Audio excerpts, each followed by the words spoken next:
Now it is. Yeah. Thank you. Yes.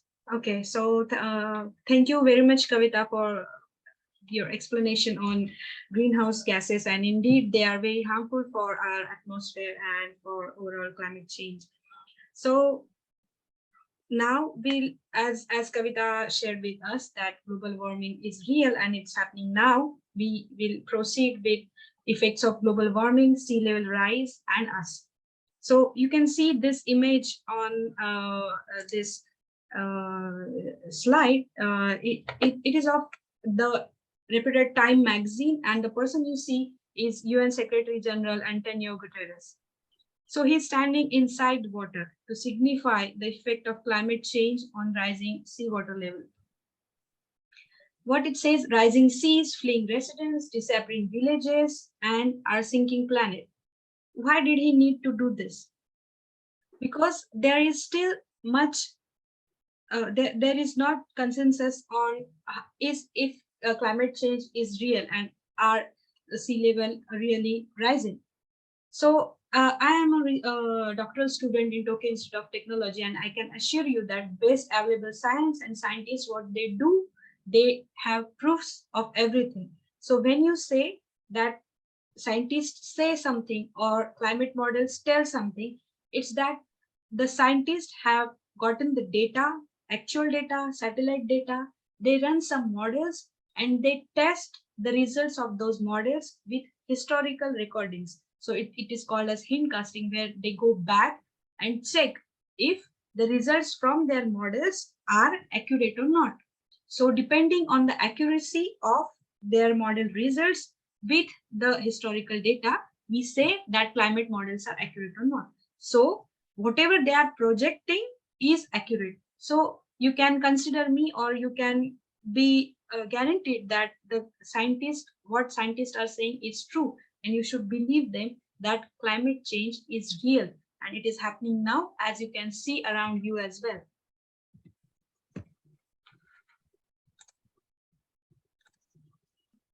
So why sea level rise? What is causing the sea level rise? There are two main reasons of sea level rise. One is melting ice sheets, and second is expansion of seawater due to rising temperatures. As we have already seen in Kavita's presentation, that the sea level, the temperatures are rising due to greenhouse gas effects.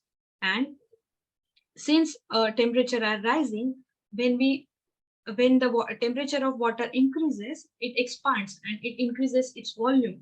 So there is limited place inside of the sea to hold that much of water. So it expands and the sea level rises. The second is melting of ice sheets or glacier collapse. So melting of ice sheets is again when temperature rises. If you consider, if you take a pot and put water inside it and put some ice cubes inside it, after some time, due to heat exchange, the cubes melt and the water inside of the pot increases. And if it's close to the top of the pot, then it pours out. So same happens with the sea level, sea water.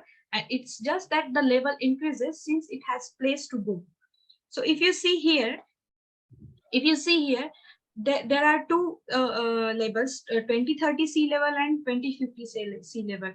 Of course, you may think that it's only the coastal side, that much of part will be submerged. It won't harm us now very much. Or 2050s, this is manageable.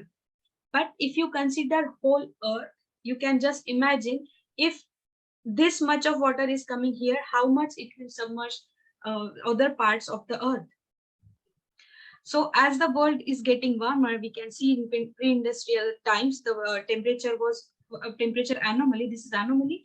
It was not much, but after pre-industrial times, due to our high consumption, the temperature risen and it has already crossed approximately 1 degree Celsius. This is global mean sea level change.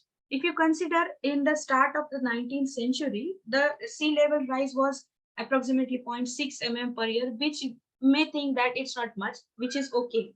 But after it, during the start of 20th century, it almost got doubled and it's 3.1 mm per year, which is devastating. You can just see the number in mm, but if you consider the whole Earth, that can submerge your coastal cities and also intrude your inlands. So why should we care about sea level rise? What are the effects? So sea level rise, as we have seen, 3.1 to 3.3 mm on average per year, it is increasing. And the rate can be, this rate is accelerating. This is not diminishing, this is accelerating due to rise in temperatures, ice caps, polar ice caps, or high mountain regions, ice from there, they are collapsing. And when they collapse, they have to go somewhere. And frozen ice contains lot of water. So when it collapses, it goes into the sea. And when it goes into the sea level rises. So more than how many people will it affect? It mainly affects island countries and coastal cities. So why should we care? More than 1600 million people worldwide will be affected. If you want to have idea about how many will be 600 million, it's approximately around 40% of India's population. So where will these people go? They'll come inlands, they'll migrate from them. Are you able to accommodate them with your resources? Do we have them? If the coastal cities are submerged, we also have food insecurity. We have flooding, we have shoreline erosion, storm hazards. The storms will be intense, and if the sea comes inside, the storm will come very much inside of the land, and it will be devastating for everyone. Rising sea threatens infrastructure and as well as biodiversity. I'm sorry for the spelling, but it threatens the biodiversity as well. The earth does not belong to us only; it belongs to everyone, and we should care for them. Roads, bridges, subways, water supplies, oil and gas wells, power plants, sewage treatment plants, landfills, whatnot. Everything will be affected. The image you can see in the upper image is from Jakarta, Indonesia. If you have heard, the capital of Jakarta got the capital of Indonesia got shifted from Jakarta to inside of the Indonesia due to rising sea level and sinking city of Jakarta. This is happening. This is current situation. There are many islands which are vanishing in front of our eyes. We cannot even save them. There are many coastal cities who are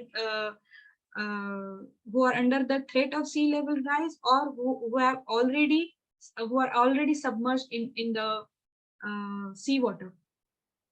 So we know sustainable development goals of the UN. These are 17 goals. Are these goals achievable if the sea level rise happens? No poverty, can we achieve that? No. They cannot have any resources. Zero hunger, no, there will be food insecurity. Good health and well-being, no, we cannot. Quality education, no. Gender equality, no. We all know that women are most affected in case of disasters. Yeah. No gender equality. Clean water and sanitation, no, the water will be saline. Then affordable and clean energy, we cannot say. Decent work, no. Industry, innovation, infrastructure, no. Reduce inequalities, no. Poorer will be more poor, or richer will be richer. Reduce inequalities, no. Sustainable cities, no way. Responsible consumption and production, we should. Climate action, we should. Life underwater, no. Life on the land, no. Peace, justice, and strong institution, no. We cannot achieve any of sustainable development goals due to what we think 3.3 mm is least, or 3.3 mm is nothing. With that amount also, we cannot achieve our sustainable development goals. This is Mumbai. It will be submerged. 400 billion economy power will be submerged underwater till 2050. We cannot save it if we do not take action now. This is Dhaka from Bangladesh, Lalabag Fort. It will be submerged also. As Kavita also shared, this is Dubai. We cannot adapt to these situations. This is the person central standing is Tuvalu's foreign minister, Simon Kofe, and he gave his speech for COP26 standing inside of the seawater to attract attention of all for rising sea level. Did we hear him? Yes, we saw him. Did we really hear him?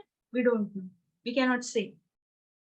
This is the glacier collapse is also real, and it is happening, and it is one of the major cause and major concern for worldwide scientists and also climate change. Antarctica's Thwaites Glacier is called as Doomsday Glacier, and when it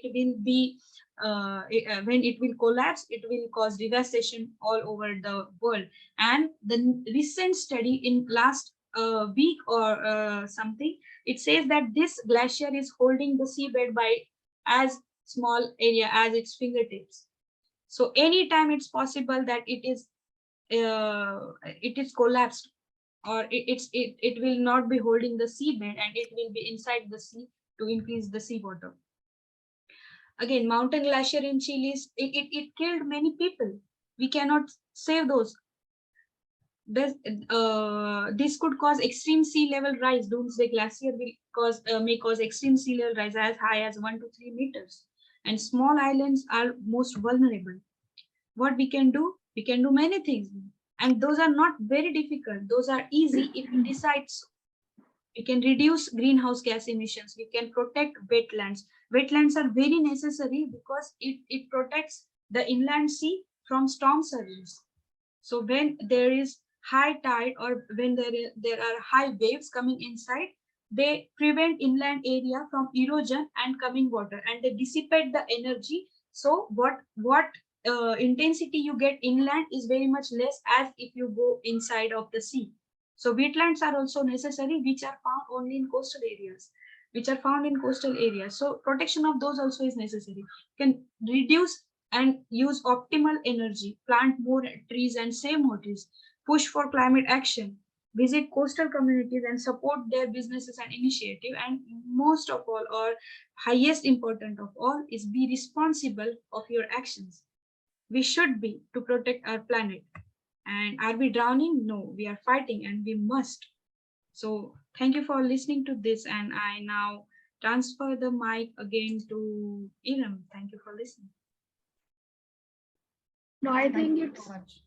Thank you, Bhageshwari. Thank you, Kavita. Now I think it's the time for Nikshan. He will tell us about the energy. What energy is playing the part in this all climate change?